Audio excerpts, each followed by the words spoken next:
Жидеш Идрисованын аткаруусунда Нарина аттуу чыгармасы жаңыройт. Ардактуу көрүүчүлөр, жаңы саатта Кыргызстандыбызда саат 9 десек болот. Сиздер менен биргеликте биз куттуу студиябызга келген конокторубузду тааныштырып өтсөк. Албетте өзүнүн чыгармаларын, поэзияларын элге жарыялайм деп келип отурган биздин студент кызыбыз бар.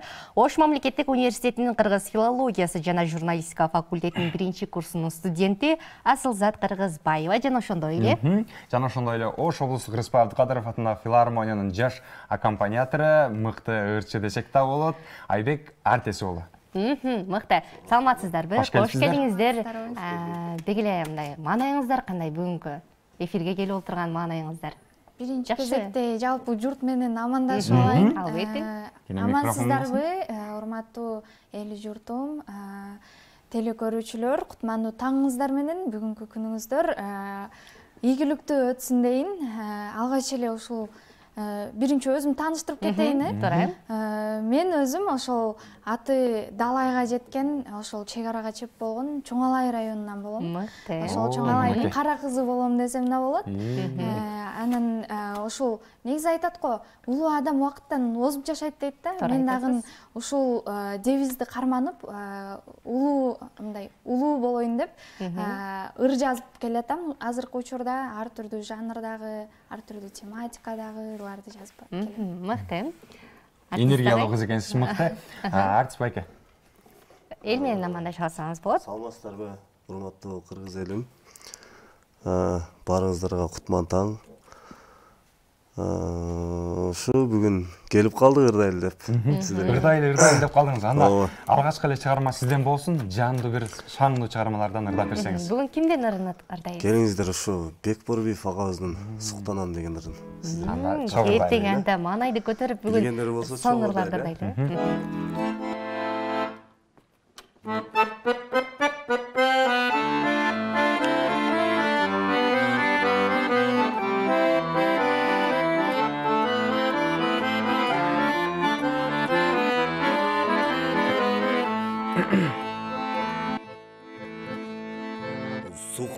Суктанамын, жапжашыл айланаган, укмуштай жаз көркөмүм, теңелбей сага гана,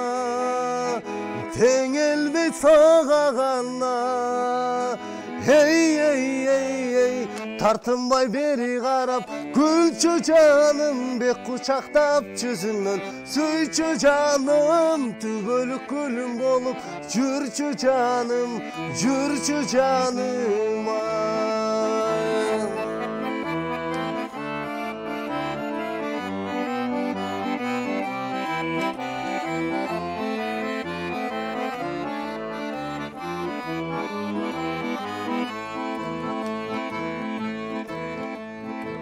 аралап жашы бердим, келесиң сен жаныма, сезимиң уялыңкы, сезилет мага гана,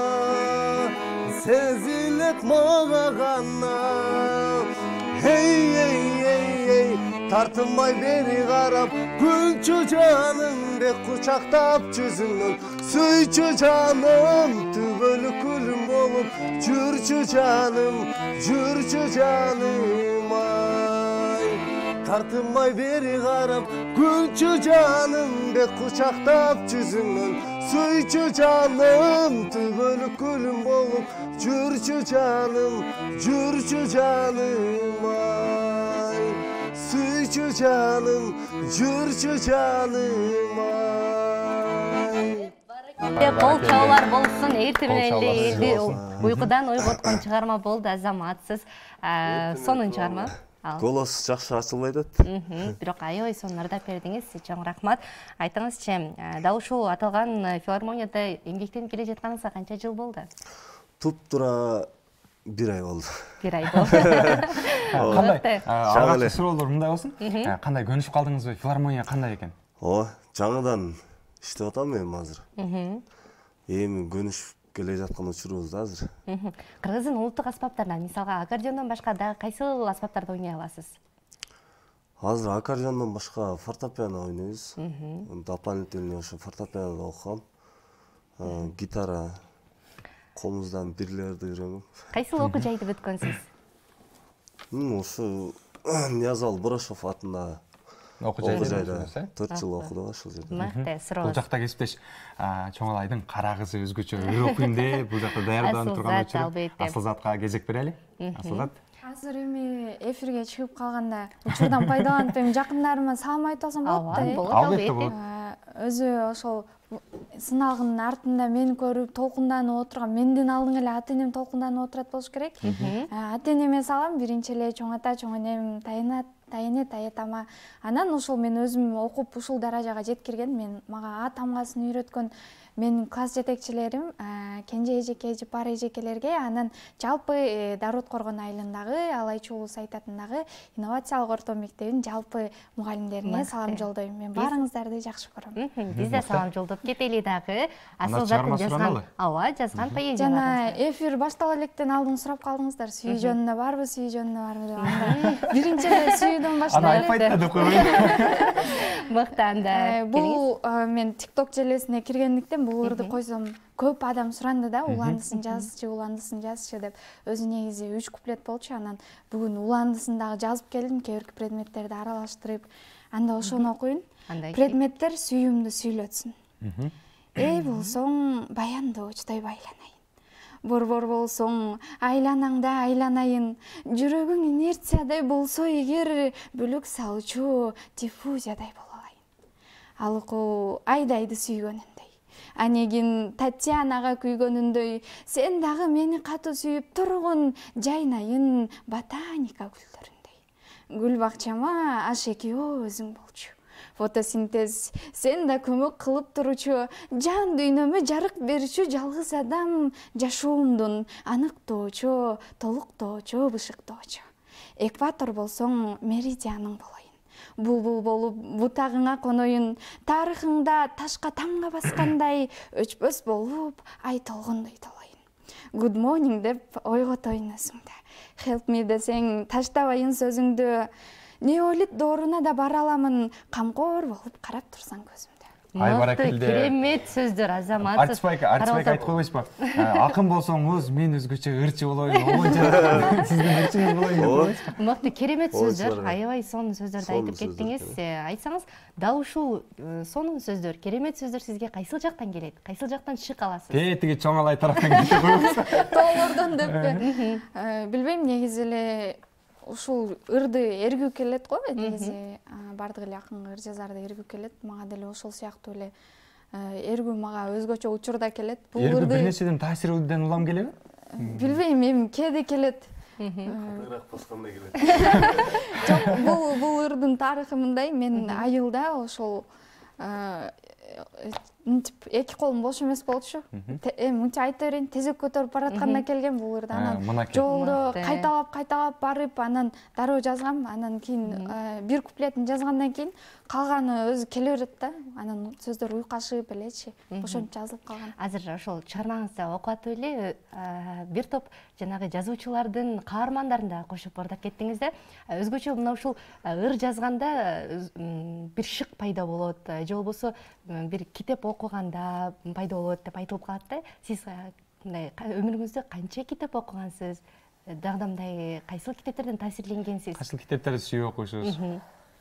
Мен негизи азыркы учурда саны бар, сапаты жок китептер көп да. Анан мен көбүнчө ушул улуу залкар жазуучулардын чыгармасын окуганга аракет кылам. Себеби алар баары бир эми дасыккан жазуучулар. Чыңгыз Айтматовдун, Касым Тыныстанов, ушул сыяктуу залкарлардын китептерин окуйм көбүнчө.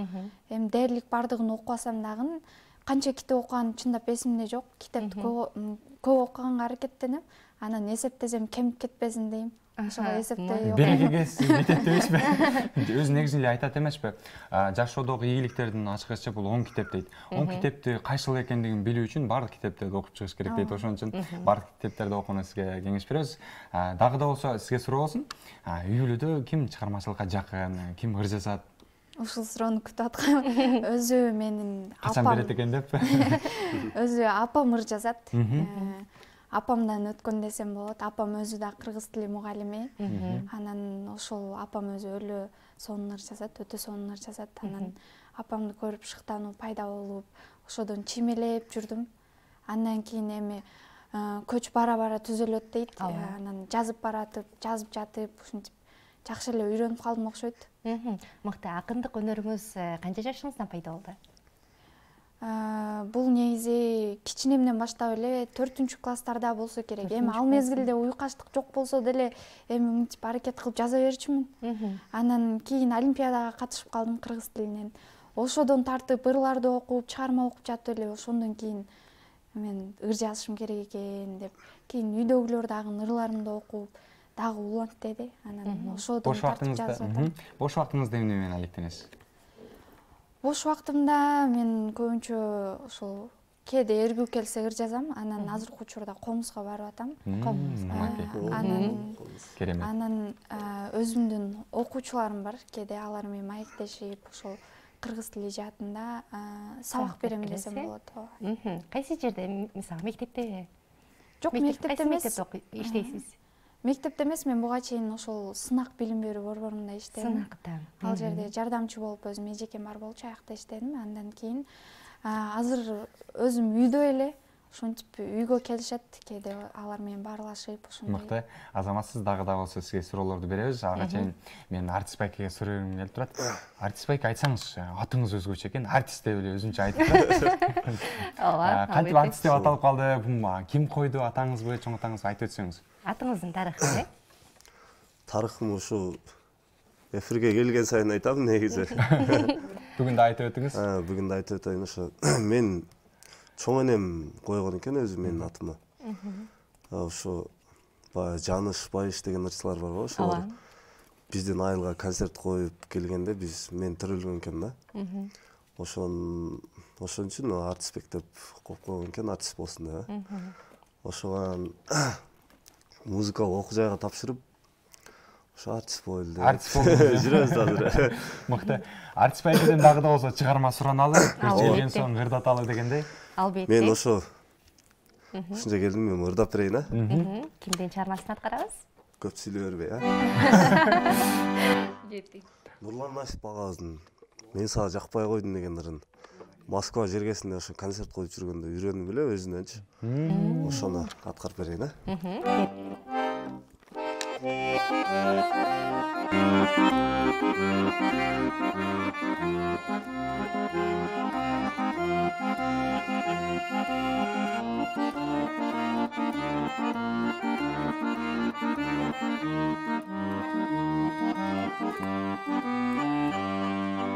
Көздөр жашка толду, сүйгөн жүрөк жакпай койду сага. Сага билсең дагы сүйөрүңдү, ачпай койдуң жүрөгүңдү мага.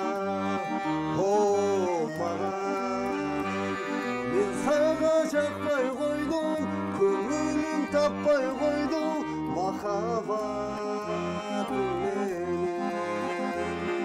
Жаралуу жүрөгүмө жалгыз сен батпай койдуң, махаббатым менен.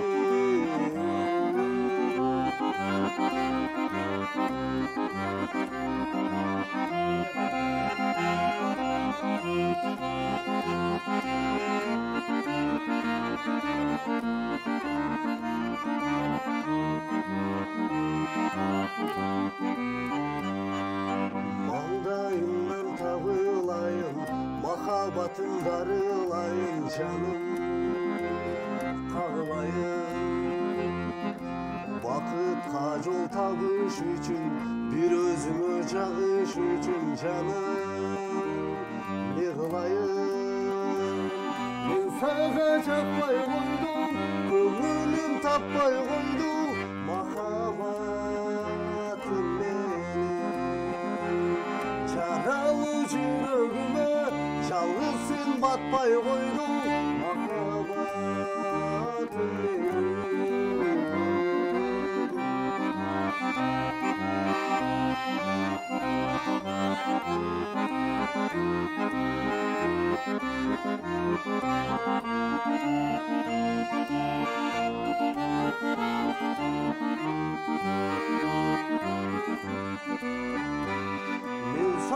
жақпай қойдым, көңілің таппай қойды махаббатың менен.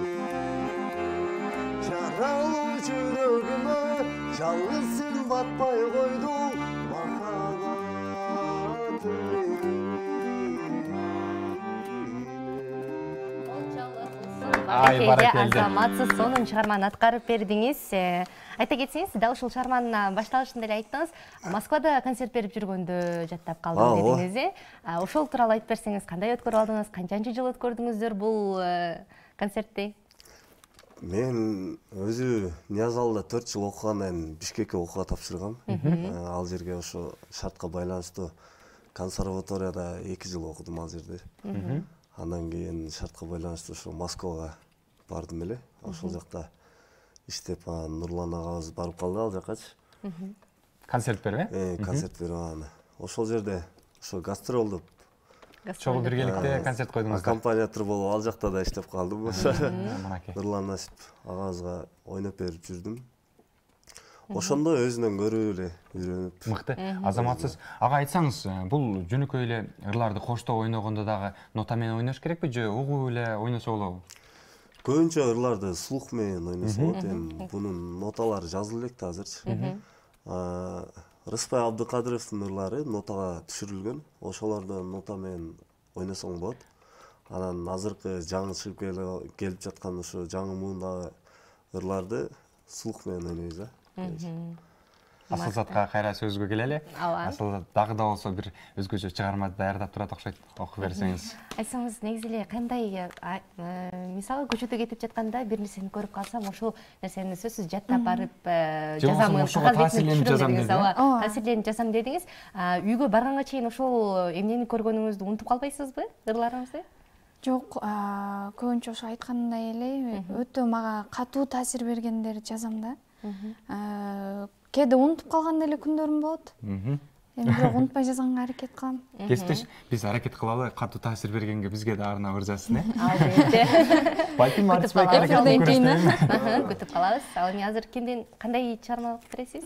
Азыр эле айткандай, мен мынтип өтө өкүнүчтүү болгон бир чыгармам бар.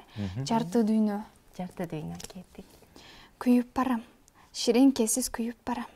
Күйүттөрдү көөдөнүмө үйүп барам. Кыргыздыгын жоготкон инсандарга көңүлүшүп ойлорумду үйүп барам. Батыш жакты туурашып кубанууда. Күндөн күнгө бул нерсе уланууда. Көрүп жатам кыраанын кыргыздардын туураймын дейт жашы да улануда.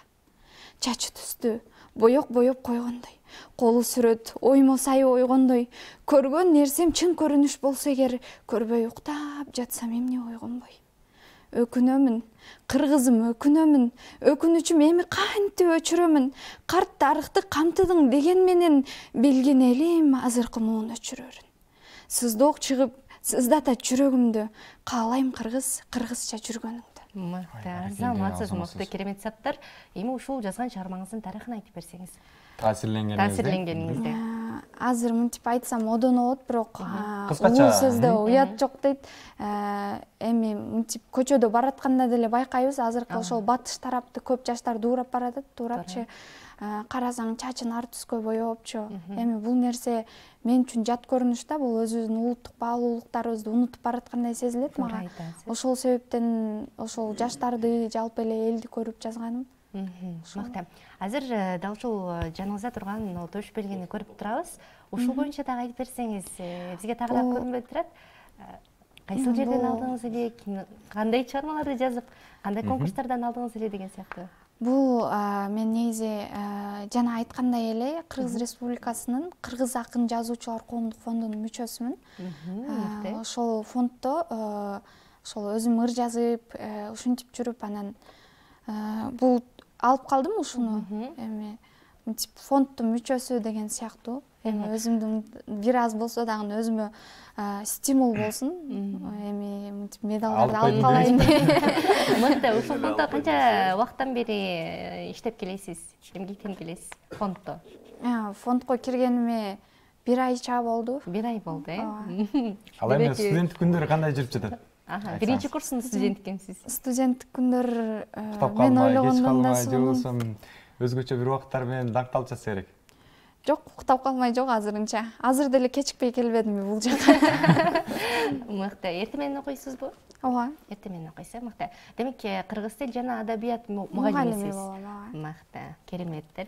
Ал эми биз кезекте артист агайга берели. Артист агай дагы да болсо суроолор сизге болсун. десеге. Кезеги менен ырдаталы. Кайсыл чыгармаларга басым жасап ырдап каласыз? Кимдин чыгармалары? Мен ушу кайсылыр жакшы угулса ошого эле басым жасайм өзү.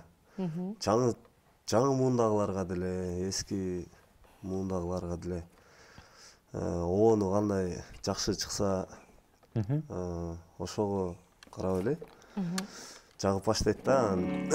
Жаңы чыгарган ырлар деле жагат негизи, жакшы чыкса да. Артист ага айтсаңыз, сиздин өзүңүздүн чыгармаларыңыз дагы барбы? Өзүңүз дагы жазсаңыз керек. Обондоруңуз, балким акыныбыз деле даяр ырларды ала калып жазсаңыз. Өзүм жазган ырларым бар, бирок азырынча аларды элге алып чыга элек. даяр боло элек. Аракет кылдым эми, бирок жазгангач. Чынында Эми бизде. жакында. Чынында бизде даяр турат, биздин алды. акыныбыз турат, акыныбыздан Ооба, жакшы сөздөр бар экен бул жактачы. Сонун сөздөр бар экен. Эгерде алып туруп обонду ушунчалык сонун кылып кылсаңыз, балким элге көрүнүктүү ырлардан болуп чыгат. Ишеничтебиз, ооба. Бул жакта суроолор жаңырып жаткан учуру артист байке Бакырайым аттуу чыгарманы аткарып бериңиз деп аябагандай көп келип жаткан учур. Аткара алабызбы? Ага, кандай?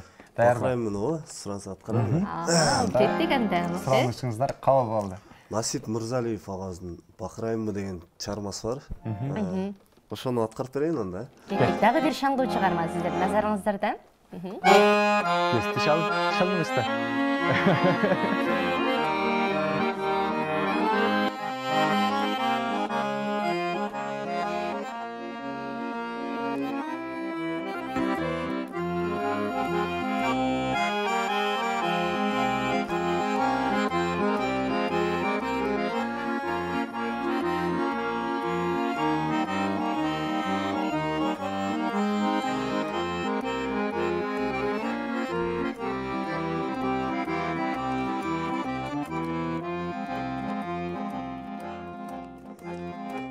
Антиң издейсиң жашырайынбы, акыйкат сөздөн катылайынбы, гүл санап иштеп, сезимим оттой, күчөсү кантем басылайынбы, сызылбай иштен батынайынбы, сырымды айтып ачылайынбы, сен турмуш куруп кеткенден бери кыйналып жүрөм бакырайынбы, кыйналып жүрөм бакырайынбы.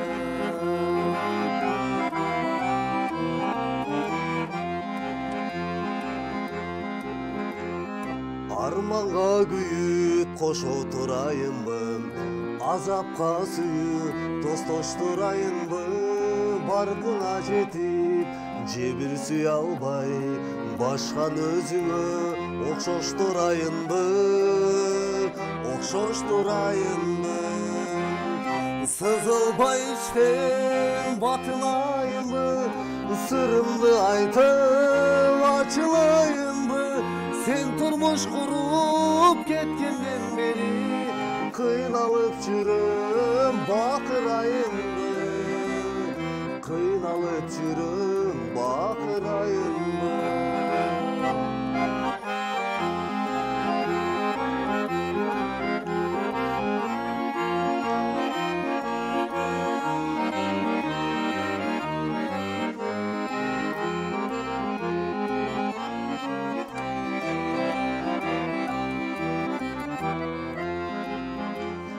Сызылбай иштен батынайынбы, сырымды айтып ачылайынбы, сен турмуш куруп кеткенден бери кыйналып жүрөм бакырайынбы, кыйналып жүрөм бакырайынбы, булугуп жүрөм кыйкырайынбы.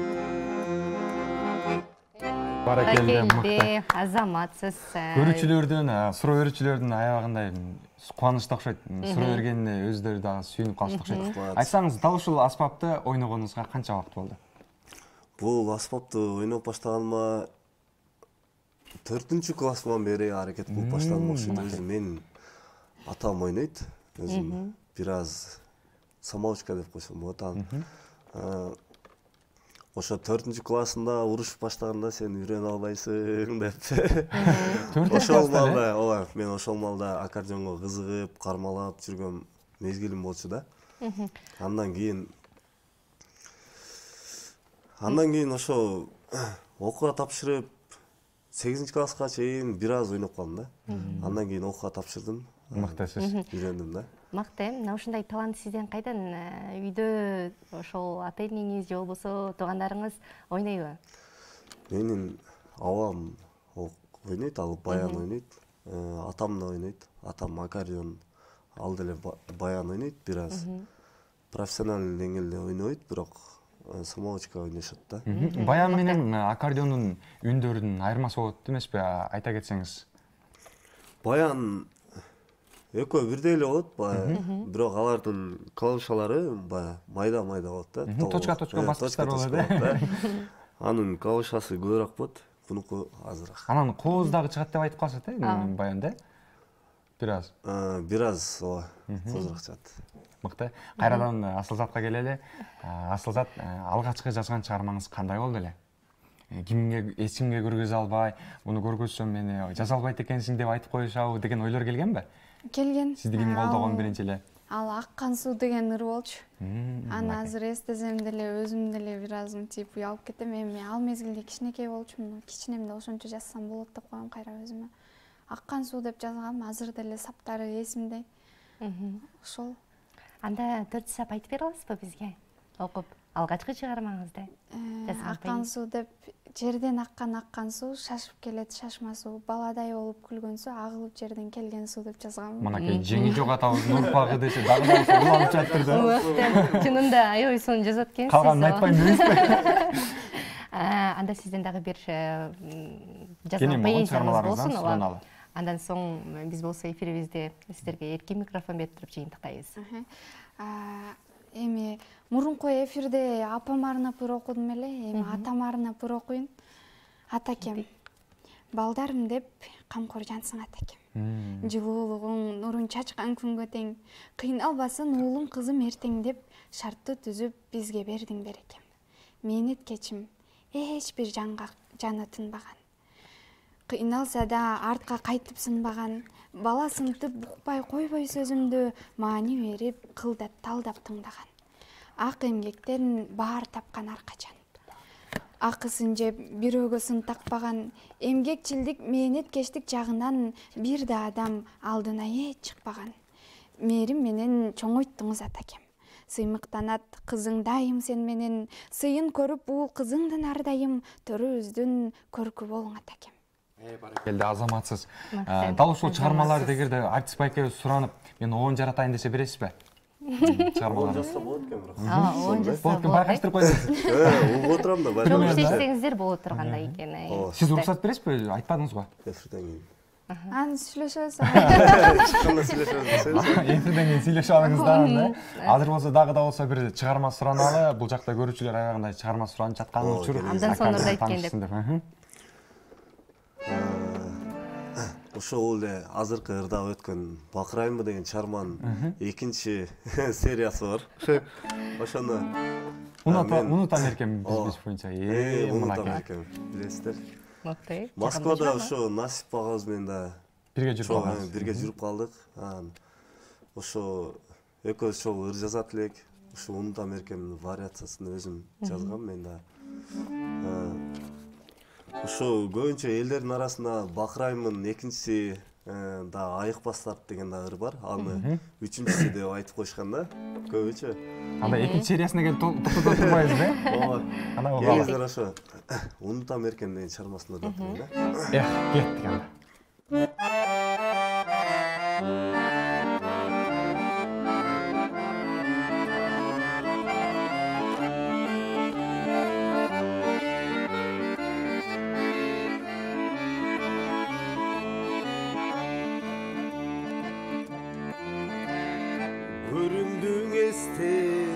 барда эркем, көзүмдөн жашым төгүлдү эркем, көн албай сенсиз жашоо атты, жек көрүп кетем өмүрдү эркем, жек көрүп кетем өмүрдү эркем. Şaraptan alıp kegindi erkem, büyüttün erkim, çengildi erkem. Bugün çömeli jürek tatını, balkim seni unutam erten, unutam erten, unutam erten. Şaraptan alıp unutam erten.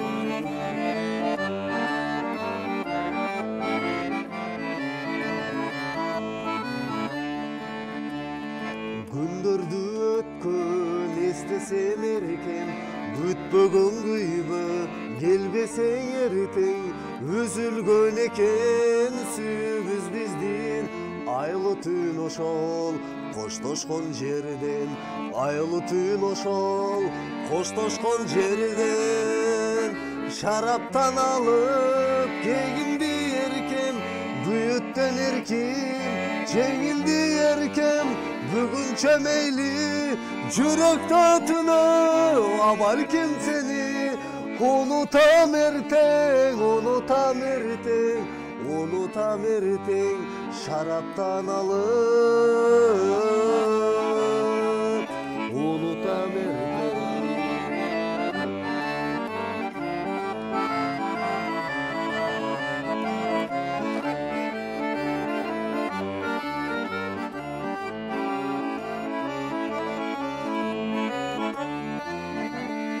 Şaraptan alıp kegindi erkem, büyütten erkim, çengildi erkem. Bugün çömeyli jürek tatını, balkim seni unutam erten, unutam erten, unutam erten. Araktan alıp unutam erten. Şaraptan alıp unutam erten.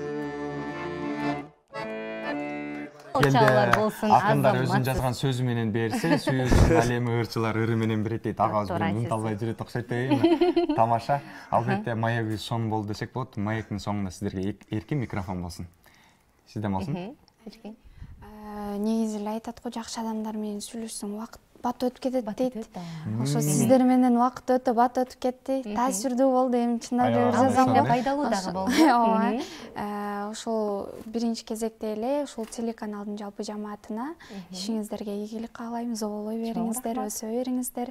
Анан Бектур агай, сизге чакырганыңызга чоң рахмат. Өзгөчө. Анан ошол жалпы кыргыз журтум элибиз аман болсун, тынч болсун. Тынч жашоодо ушинтип жашай берели. Мыкты. Артист байке.